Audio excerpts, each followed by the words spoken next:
The U.S. has been in detailed talks with G7 partners about setting a price cap on Russian oil. That's in order to reduce Russia's revenue to fight Ukraine and ensure oil can keep flowing to the global market, preventing a spike in global oil prices. Let's get over to Yahoo Finance's Jennifer Schonberger, who has an interview on the topic. Jen.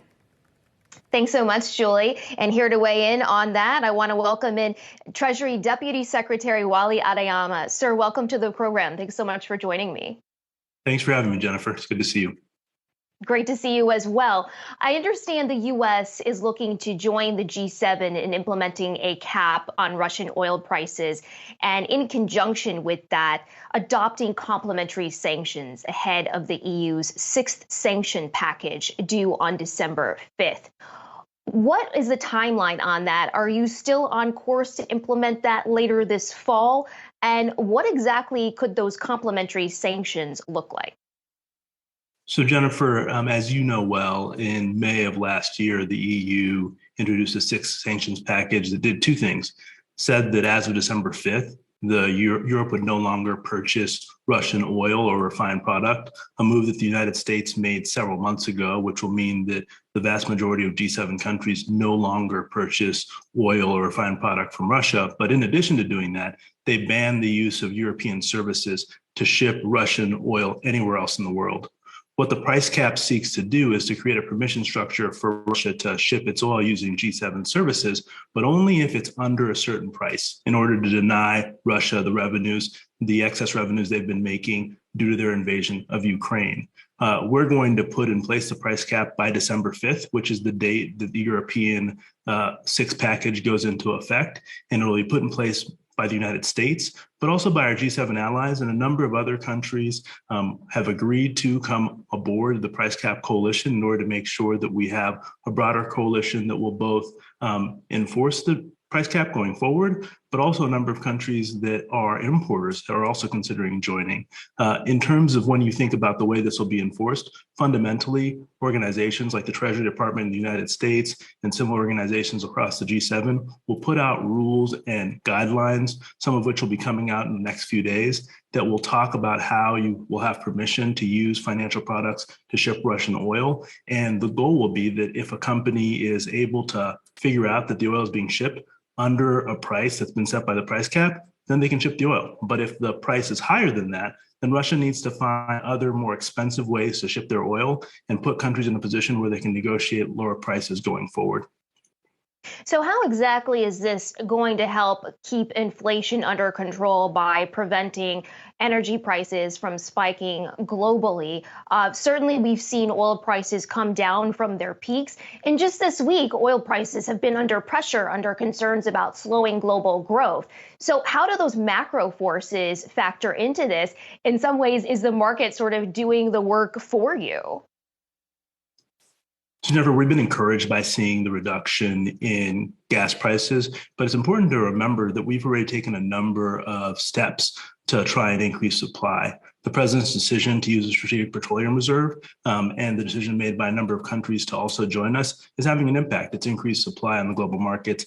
And our goal is to make sure that supply stays high. So part of the goal of the price cap coalition is to create incentives for Russia to continue to ship its oil. We're going to set the price cap above Russia's price of production. We're going to give them the ability to use G7 services to sell their oil as long as it's sold under the price cap.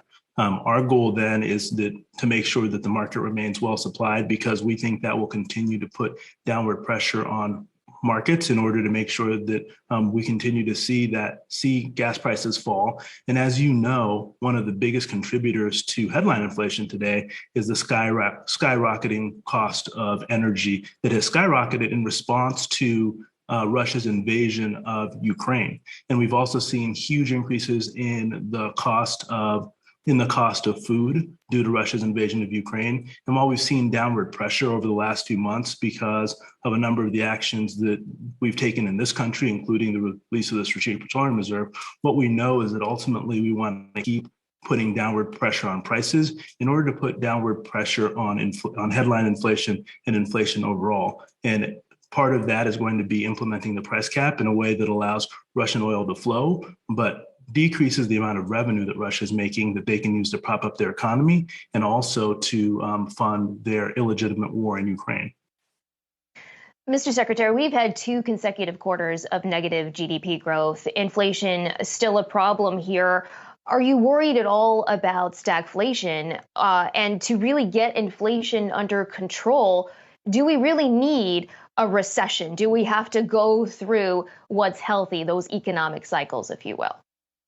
Jennifer, as the president said, making sure that we address inflation and bring it down is the administration's top priority.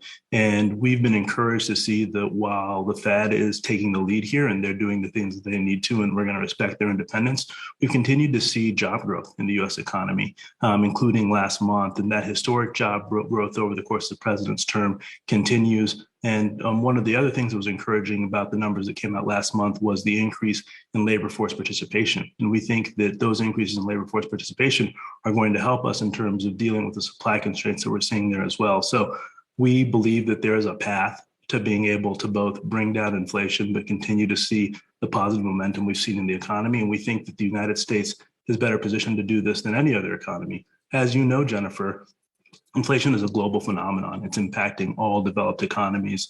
But in the United States, we're better positioned to deal with it because the policy decisions we've made here in the United States, including the decisions that are being made today, including the Inflation Reduction Act, which was recently passed, which will put us on a better path over time to reduce our deficits, but also expand the potential of the U.S. economy. Mr. Secretary, I know there is talk about onboarding additional Asian partners for this oil price cap coalition, and you were just in India in late August. Has India given you any indication that they are looking to join this oil price cap coalition?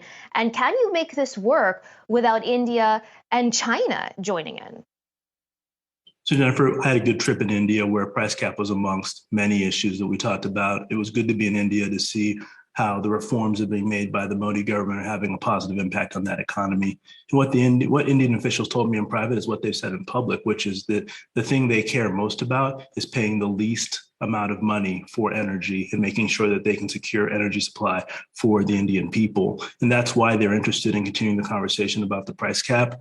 I was encouraged to see comments from the Indian petroleum minister saying that they're going to consider the price cap. And the reason they're going to do that is because ultimately their goal is to make sure that they're getting energy as cheaply as possible. So our hope is that India will come on board and China will also consider it. But even if these countries don't come on board, we think that the price cap will be effective because it does 2 things.